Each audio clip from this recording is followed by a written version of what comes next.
Я выставил на Авито свой кошелек, набитый деньгами, и написал, что нашел его в метро. Писало, конечно, много забавных людей, но этот мужик... А чё ты сразу выложил фотку моего кошелька? Выложил бы просто, что нашел кошелек. А так каждый второй будет говорить, что этот кошелек его. А на самом деле он мой. Где можем встретиться? Добрый день, вы откуда? А вам какое дело? Из Кирова. Но кошелек потерял в Москве, я за ним приеду. А сколько денег было в вашем кошельке? Я не считаю свои деньги. И тебе не нужно считать чужие. Ну, около 100 там было. 100 чего? Черепашек? Каких черепашек? Ну а чего 100-то? Ты давай мозги не морозь мне. Где можешь отдать его? Я приеду.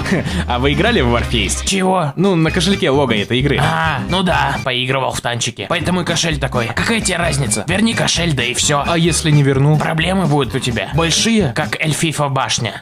А сколько вам лет? Тебе какая разница? Ты реально бесишь уже. Верну, если скажете, сколько вам лет. 41, щенок. Вот скажите, почему вы 41 год хотите забрать себе чужие деньги? Это мой кошелек. Кстати, ищите себя в ТикТоке. Слышишь, выложишь куда-то, тебе пизда. У тебя вся информация в портфолио на Авито. У меня связи в ментовке. Вы хотели сказать в танках?